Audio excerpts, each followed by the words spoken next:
Bonsoir à tous, on finit cette semaine dans Question Directe sur ATV Guadeloupe en musique. Notre invité ce soir, Max Séverin, dit Maxo. Bonsoir. Bonsoir Eddie, bonsoir à tout le monde. Bienvenue sur ATV. Il y a, on peut dire comme il y a 50 ans, l'orchestre Les Vikings redevient populaire avec cette tournée magique pour marquer, pour fêter vos 50 ans de musique. Exactement, 50 ans de création de ce groupe en 1966, au mois de février à peu près. Oui.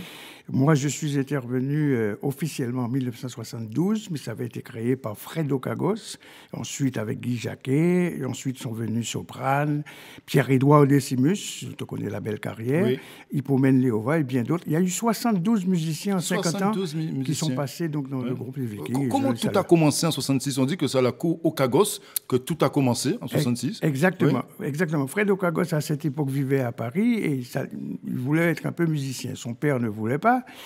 Mais il fréquentait quand même des milieux du yéyé. C'était l'époque de Johnny, les chaussettes noires.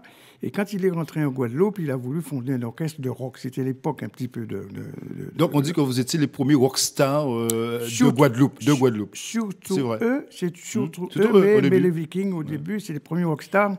Et ensuite, ça, en additionnant des gens comme Hippomène et les autres, c'est devenu, entre guillemets, un petit peu plus tropical et plus spécial. Et donc, mais cette idée de rock et de jazz, de funky music était déjà installée dans le groupe depuis longtemps. Mais c'est surtout avec Jacquet, etc. Et puis, tout au long, il y a des musiciens comme Roger Cécy qui sont venus. Roger Cécy qui chantait les Beatles, etc. Donc, la fondation musicale, même le départ, même des Vikings, musicalement, ça a été un petit peu cette époque de rock and roll. Et ensuite de funky music, mais sans oublier naturellement la musique tropicale, la biguine, etc. Bien sûr. Et vous êtes arrivé en 72, chanteur du groupe Les Vikings. Voilà. À l'époque, un chanteur de l'orchestre, c'était une star. Voilà, on voyait tout de suite le chanteur en premier. Eh bien, c'est-à-dire que comme il a l'avantage C'était vous la star. Comme il a l'avantage d'être debout devant tout le monde, devant un micro, et derrière un micro, parce que le micro est devant. Oui. Donc, ceux-là. Mais je les fréquentais, je les ai connus donc à Paris en 70 et en 72. Hippomène m'a un petit peu titillé parce que je jouais dans un orchestre à Paris. Et j'ai pris le goût un petit peu du style viking. Et depuis, donc, jusqu'en 79. Et vous avez mis un peu le style latino. Voilà, j'ai apporté un petit peu plus le style latino qu'ils savaient jouer très bien. Et donc, ça m'a permis d'évoluer personnellement.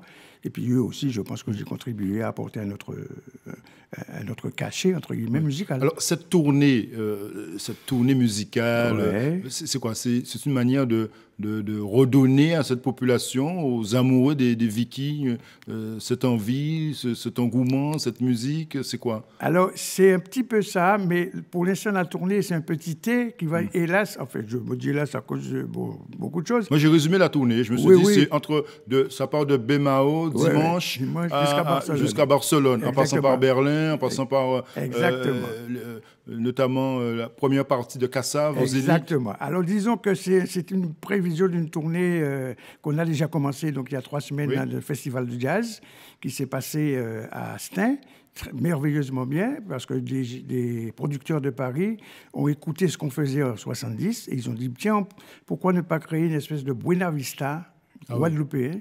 Et comme ça tombe bien, parce qu'on a plus de 70 ans, 69 ans, etc., on a dit pourquoi pas. Mais sans y croire. Hein. Avec les bretelles, ça va parfaitement. Oui. Mais c'est-à-dire qu'on a accepté presque sans y croire. Et puis après, ils ont dit, bon, voilà, ça va continuer. Et puis, vous ferez partie des concerts, des premières parties de concerts de Kassav qui arrêtent leur zénith. Et puis, il y a beaucoup de... Et puis, peut-être Barcelone, peut-être pas, mais pas tout de suite. Oui. Hein. Mais pour la nouvelle génération qui n'a pas connu les Vikings, est-ce qu'il y a une touche nouvelle? Est-ce que c'est du copier-coller de Vikings des années 60, 70? Alors, c'est du papier-coller, mais avec du son moderne. Ah ouais, d'accord. Parce que c'est ce qu'ils demandent surtout donc, les organisateurs, les promoteurs, dont notamment un disque qui sort bientôt avec les 14... Enfin, ils ont choisi 14 titres qui ressemblent un petit peu... à ce qu'on fait les Vikings, mais avec une touche technique de meilleure écoute. Mais c'est en fait, on veut jouer le répertoire que les gens ont connu à cette époque pendant 20-30 ans, un peu mieux, mais nous sommes entourés de jeunes et excellents musiciens. que les gens découvriront au fur et à mesure. Et c'était l'époque des bals. Et des bals, on devient concert. Tout à fait. Donc, voilà. Alors, ce qui fait qu'il y a un changement physique. Le rapport avec le public est différent. Est tout à fait différent. Mais ce sont à peu près 98% de ce qu'on jouait, mais avec une manière plus visuelle. On ne danse pas, hein. Pas du tout, mais enfin, disons qu'on, grâce aux gens. Ouais. Les Vikings ont accueilli des personnalités tout de même assez fortes. Gordon Anderson, on se souvient, des Ophélia, des grandes personnalités qui ont chanté avec vous, qui sont venus aussi participer à l'aventure des Vikings. Exactement, Gordon Anderson, Francky Vincent, notamment. Francky Vincent. Ouais. Et il y a d'autres musiciens, il y en a qui ont disparu, il y a Jocelyne Bérois aussi, Jacob qui a fait une session également. Jacob Desvarieux, qui a fait une session avec les Vikings, parce que les Vikings ont cette faculté de s'adapter à des invités d'autres classes. Et il y a eu aussi Soprano, au nom des Vikings, qui a participé avec Laurent Voulzy sur une begin.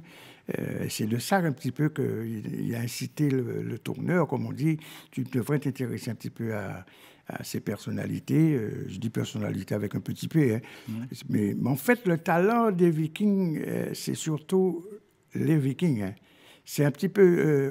on fête les 50 ans de création, c'est comme les Rolling Stones, 50 ans. Bon, l'échelle n'est pas pareille, mais je veux dire, il y a toujours 4 Rolling Stones, mais autour, il y a des musiciens. Et donc, ce qui compte, c'est que les Vikings puissent de nouveau donner du bonheur aux gens qui ont vieilli. Voilà.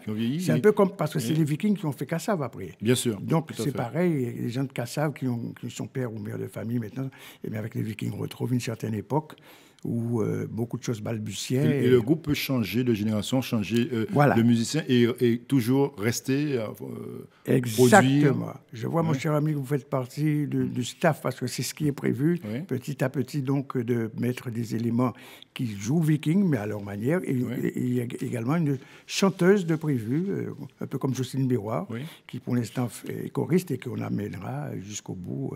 Quel titre qui vous a marqué, justement, sous ces 50 ans d'existence des Vikings? Parmi ceux que vous avez chantés, d'ailleurs. Oui, mais même pas ce que j'ai chanté, mais que je chante avec eux, c'est un titre qui s'appelle Mykolasi. C'était chanté par Hippomène et il y a eu un arrangement assez particulier parce que c'était l'époque des Rico Jazz. Et c'est un titre qui m'avait marqué dès le début par son rythme bien précis. Ah oui.